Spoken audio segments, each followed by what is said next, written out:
श्री भवानंद संस्कृत महाविद्यालय पुनर्जी में डॉक्टर सुनीता पांडे आप लोगों की संस्कृत व्याकरण की कक्षा में आप सभी छात्राओं का स्वागत करती हूँ। आज हम आपको संस्कृत व्याकरण क्या होता है उसके बारे में अध्ययन कराऊंगी। संस्कृत व्याकरण के ऊपर हम आपसे चर्चा करेंगे। सामान्यतः किसी भाषा की नियमावली को संस्कृत व्याकरण कहते हैं। प्रत्येक भाषा के अपने अपने नियम होते हैं, चाहे वो हिंदी हो, अंग्रेजी हो या संस्कृत हो।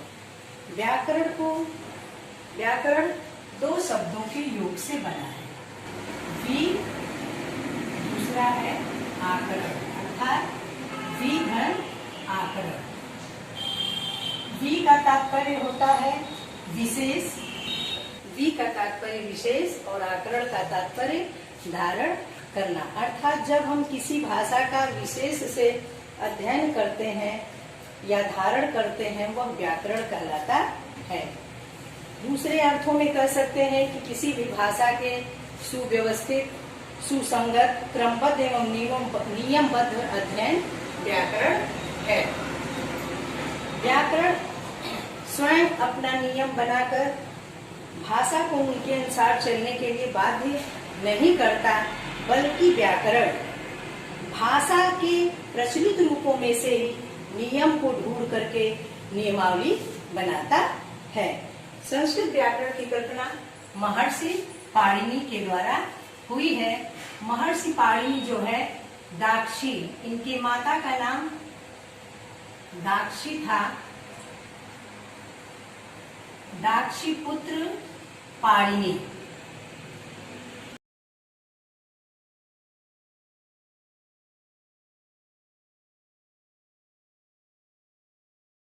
इसलिए इनको दाक्षी पुत्र भी कहते हैं। महर्षि पाणिनि ने माहेश्वर सूत्र के द्वारा व्याकरण को आधार बनाया, अर्थात संस्कृत का आधार माहेश्वर सूत्र है, जो कि भगवान शिव के डमरू से प्राप्त हुआ है। माहेश्वर सूत्र कैसे प्राप्त हुआ है? शिव के डमरू से प्राप्त हुआ है। शिव का दूसरा नाम महेश है, इसलिए उसको माहेश्वर सूत्र कहते हैं। नृत्यावसाने नटराज राजो ननाद ढक्काम नव पंचवारम उद्धरतु कामः सनकादिसिद्धान् एतद् विमर्शे शिव सूत्र जालम। यह जो है अर्थात नृत्य के अवसान पे, नृत्यावसाने मतलब नृत्य के अवसान पर नटराज राजो, नटराज भगवान शिव जी को कहते हैं। भगवान शंकर जी ने कितनी बार डमरू बजाया? 9 पंचवारम, 9 और 5, 9 और 5 अर्थात 14, 9 5 14 बार ढक्काम अर्थात डमरू ननाद बने बजाया, डमरू से ध्वनि निकाला। नृत्य के अवसान पे भगवान शिव ने अपने डमरू से 14 बार, अपने डमरू को 14 बार बजाया। उद्धरतु कामः सनकादिसिद्धा एतद् विमर्शे शिव सूत्र जालम। सनकादि ऋषियों की, सनकादि सिद्धांत, सनकादि ऋषियों के उद्धार के लिए, उद्धार की पूर्ति के लिए शंकर जी ने डमरू बजाया और इस तरह से शिव सूत्र जालम, शिव सूत्र का जाल मिला, जो कि कितना है? शिव सूत्र मिला वो कितना है? 14। अर्थात नृत्य के अवसान पर नटराज भगवान शिव ने सनकादि ऋषियों की सिद्धि और कामना का के उद्धार के लिए 9 और 5 अर्थात 14 बार डमरू बजाया और इस प्रकार 14 शिव सूत्रों की यह वर्णमाला प्रकट हुई या यह सूत्र प्रकट हुआ। अब जो है महर्षि पाणिनि ने इसी को व्याकरण का आधार बनाया और शंकर जी ने डमरू क्यों बजाया? पाणिनि की तपस्या से प्रसन्न होकर के शिव जी ने डमरू बजाया। शिव जी का नृत्य है तांडव और पार्वती जी का जो है लास्य नृत्य है। तो शिव जी ने प्रसन्न होकर के जब तांडव नृत्य किए तो उसके बाद जो है डमरू बजाया, जिसमें से जो है ये 14 सूत्र निकले। जिसको महर्षि पाणिनि ने व्याकरण का आधार बनाया। कभी भी बच्चों ये पूछा जाता है कि इस 14 सूत्र का प्रमाणित कोई बताइए, प्रमाण कहाँ से मिलता है, कहाँ से प्रमाणित है, कोई सूत्र बताइए, कोई श्लोक बताइए, तो आपको यही बताना होगा। नित्यावसाने नटराज राजो ननाद ढक्काम नव पंचवारम उद्धरतु कामः सनकादि सिद्धान् एतद् विमर्शे शिव सूत्र जालम। अब जो है इनके 14 सूत्र निकले, जो जिनको की भगवान शिव का दूसरा नाम महेश है, इसलिए उसको माहेश्वर सूत्र भी कहते हैं। ये है आपका माहेश्वर सूत्र, इसको माहेश्वर सूत्र कहते हैं और इसकी संख्या है 14। माहेश्वर सूत्र जो कि 14 है। आई उड़ लीक एवं औच है वरट लड़ यमंग गणनम झभय घड़ धख जब गढ़ दश खप छठ थ चट तव कपय शश हल। आई उड़ रिलीत एवं एवच है वरट लड़ यमंग गणनम झभय घड़ धख जब गढ़ दश खप छठ थ चट तव कपय शश हल। ये जो है 14 सूत्र है, जिसको माहेश्वर सूत्र कहते हैं। इन 14 सूत्रों में 4 जो है स्वर है, 4 सूत्र, इन 14 सूत्रों में 4 सूत्र जो है स्वर है। 4 सूत्र कौन कौन से हैं? आई उड़ रिली ए ओम ए ओम ए औच। आई उड़ रिली ए ओम ए औच। इसमें जो है कि यह 4 सूत्र जो है स्वर के अंतर्गत आते हैं। तो इसका जो अंतिम वर्ण होता है, जो अनंत वर्ण होता है, इन 14 सूत्रों में सभी इत संज्ञक होता है, सभी इत संज्ञक होता है। जैसे कि रो की संज्ञा हो गई, क की हो गई, ङ की हो गई, च की हो गई, तो बसता क्या है?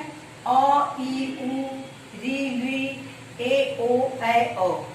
ये जो है 3 2 5 2 7 2 9, ये जो है 9 स्वर होते हैं। कितने होते हैं? ये 9 स्वर होते हैं। इसको जो है क्या बोलते हैं? अच स्वरा। इसको जो है क्या बोलते हैं?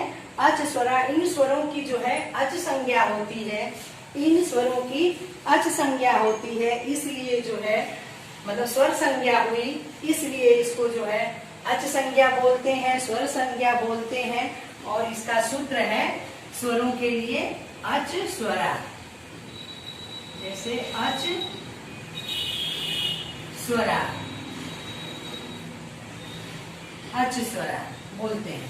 ठीक, तो ये हो गए 4 सूत्र। बाकी जो है 10 जो सूत्र बचते हैं उसको जो है हल बोलते हैं। हल अर्थात व्यंजन बोलते हैं। बाकी जो है 10 सूत्र जो बचते हैं, यहाँ से है वरट लड़ यमंगणनम झबय गढ़ जब गढ़ दश कप छट तव कपय शश हल। ये बाकी जो 10 सूत्र बचते हैं माहेश्वर सूत्र के, ये जो है हल होते हैं, व्यंजन के अंतर्गत आते हैं। जैसा कि आप लोग जानते हैं स्वर तो स्वतंत्र होते हैं और व्यंजन जो है बिना स्वर की सहायता से बोले नहीं जाते हैं, उनका उच्चारण नहीं हो सकता है। इसमें जो है अंतिम वर्ण जो है 14 माहेश्वर सूत्र में अंतिम वर्ण इत संज्ञक है। इसको इत संज्ञक अर्थात उसकी इत संज्ञा होती है, और जिसकी इत संज्ञा होती है उसका जो है लोप भी हो जाता है। एक सूत्र है संज्ञा प्रकरण में तस्य लोप। क्या है? तस्य लोप। तस्य लोप हलंत्यम सूत्र है। हलंत्यम सूत्र से हल की जो हल वर्ण है लास्ट में जो है, इनकी जो है इत संज्ञा होती, इत संज्ञक वर्ण की इत संज्ञा होती है, और तस्य लोप सूत्र से इसका जो है लोप हो जाता है, और वह रहते हुए भी दर्शनम लोपर से उसका दर्शन नहीं होता है। तो इस तरह से जो है इसकी संज्ञा हुई और इसका लोप हुआ। अब जो है कहा जाए बच्चों की तो फिर इसको रखने की जरूरत क्या थी पाणिनि को, कि जैसे अयुण में ड़ लगा दिए, लिलित में क लगा दिए, ऊंट में ग लगा दिए, औच में च लगा दिए, तो इसमें इनको रखने की कोई आवश्यकता नहीं थी। लेकिन क्यों, बिल्कुल थी। इसकी क्या जरूरत थी, क्यों थी? क्योंकि यह शब्द संक्षेप करने का कारण होता है। इसी के द्वारा जो है प्रत्याहार बनाया जाता है, अर्थात शब्द संक्षेपीकरण किया जाता है। शब्द संक्षेप ही प्रत्याहार कहलाता है। जैसे हम प्रत्याहार बनाते हैं अक, प्रत्याहार के निर्माण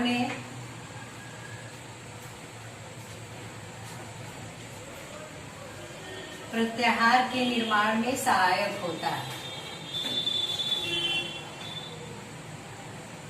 में सहायक। जैसे प्रत्याहार है अक प्रत्याहार, जैसे ये जो है माहेश्वर सूत्र का प्रयोग जो है प्रत्याहार बनाने में होता है। ये जो अंतिम संज्ञक वर्ण है इसको लेकर के ही प्रत्याहार होता है। यदि ये नहीं होता तो हमें सभी वर्णों को बार बार बोलना पड़ता। जैसे है अड़, अड़ प्रत्याहार में जो है अ ई उ, ठीक।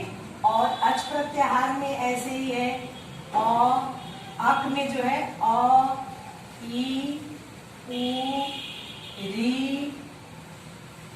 री ये है। और अच में अ ई उ री ए उ ए औ, ये जो है अ ई उ री ए ओ ए औ,